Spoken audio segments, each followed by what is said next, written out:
Genesis Kapitulo 41.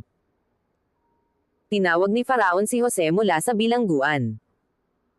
At nangyari, sa katapusan ng 2 taong ganap, na si Faraon ay nanaginip, at, narito, na siya'y nakatayo sa tabi ng ilog.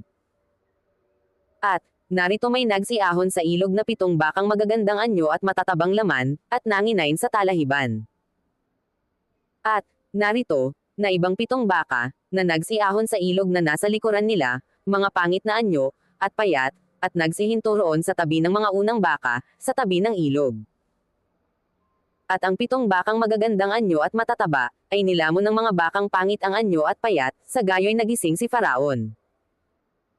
At siya'y natulog at nanaginip na bilang 2, at, narito may sumupling na 7 uhay na mabibintog at mabubuti, na may isa lamang tangkay. At, narito, may 7 uhay na payat at tinutuyo ng hanging silanganan, na nagsitubong kasunod ng mga yaon. At nilamon ng mga uhay na payat ang 7 uhay na mabibintog at malulusog, at nagising si Faraon, at, narito, isang panaginip. At nangyari, sa kinaumagahan, na ang kanyang diwa ay nagulumihanan at siya'y nagsugo at kanyang ipinatawag ang lahat ng mago sa Ehipto, at ang lahat ng pantas doon, at isinaysay ni Faraon sa kanila ang kanyang panaginip, datapwat walang makapagpaliwanag kay Faraon. Nang magkagayo'y nagsalita ang puno ng mga katiwala kay Faraon, na sinasabi, "Naaalaala ko sa araw na ito ang aking mga sala." Ngunit si Faraon laban sa kanyang mga alila, at ibinilanggo ako sa bahay ng kapitan ng bantay, ako at ang puno ng mga magtitinapay. At nanaginip kami ng panaginip sa isang gabi, ako at siya, kami ay kapwa na naginip ayon sa kapaliwanagan ng panaginip ng isa't isa sa amin. At nandong kasama namin ang isang binata, isang Hebreo, na alipin ng kapitan ng bantay, at siya naming pinagsaysayan, at kanyang ipinaliwanag sa amin ang aming panaginip, ipinaliwanag niya ayon sa panaginip ng bawat isa sa amin. At nangyari, na kung paano ang kanyang pagkapaliwanag sa amin, ay nagkagayon, ako'y pinabalik sa aking katungkulan, at ipinabiti ng isa. Nang magkagayo'y nagsugo si Faraon at ipinatawag si Jose, at siya'y inilabas na madalian sa bilangguan, siya'y nag-ahit at nagbihis ng suot, at naparoon kay Faraon. At sinabi ni Faraon kay Jose, "Ako'y nanaginip ng isang panaginip, at walang makapagpaliwanag, at nabalitaan kita, na pagkarinig mo ng isang panaginip ay naipaliwanag mo." At sumagot si Jose kay Faraon, na sinasabi, "Wala sa akin, Diyos ang magbibigay ng sagot sa kapayapaan kay Faraon." At sinalita ni Faraon kay Jose, "Sa aking panaginip ay narito, nakatayo ako sa tabi ng ilog. At, narito, may nagsiahon sa ilog na 7 bakang matatabang laman at magagandang anyo, at nanginain sa talahiban. At, narito, may ibang 7 baka na nagsiahon sa likuran nila, mga payat, at napakapangit ang anyo, at payat na kailan may hindi ako nakakita sa buong lupain ng Ehipto ng ibang kawangis ng mga yaon sa kapangitan. At kinain ng mga bakang payat at pangit, ang 7 nauunang bakang matataba. At nang kanilang makain, ay hindi man lamang maalaman na sila'y kanilang nakain, kundi ang kanilang anyo ay pangit ding gaya ng una, sa gayo'y nagising ako. At nakakita ako sa aking panaginip, at, narito, 7 uhay ay tumataas sa isang tangkay, mapipintog at mabubuti.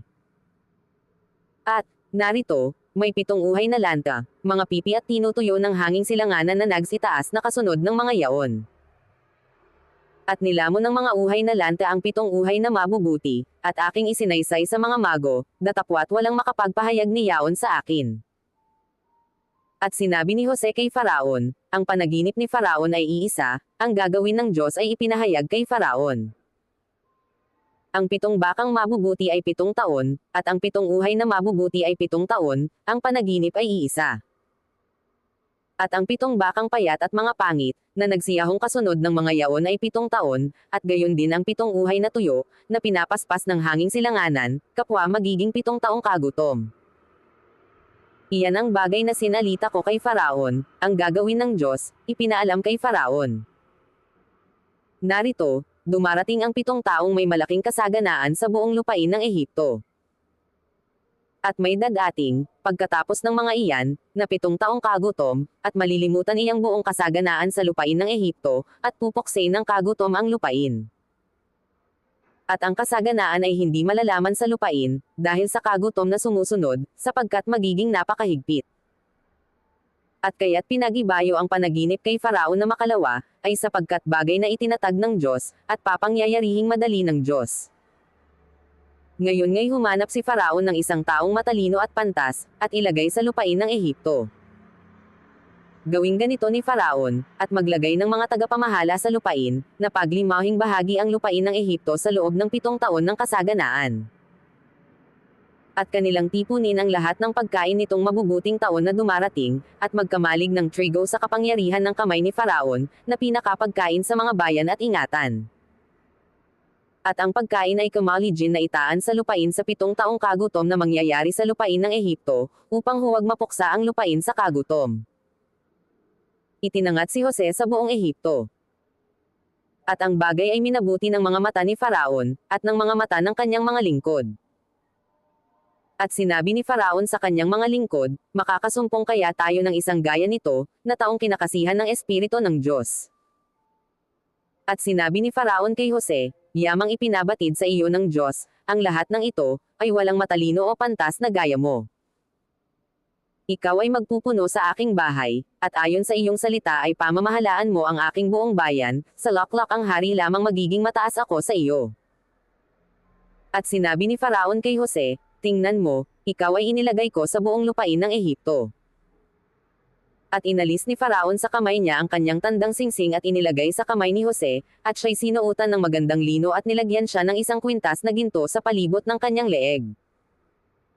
At siya'y pinasakay niya sa ikalawang kero na tinatangkilik ni Faraon at isinisigaw sa unahan niya, lumuhad kayo, at inihalal siya na puno sa buong lupain ng Ehipto. At sinabi ni Faraon kay Jose, ako'y si Faraon, at kung wala ka ay hindi magtataas ang sinumang tao ng kanyang kamay o ng kanyang paa sa buong lupain ng Ehipto.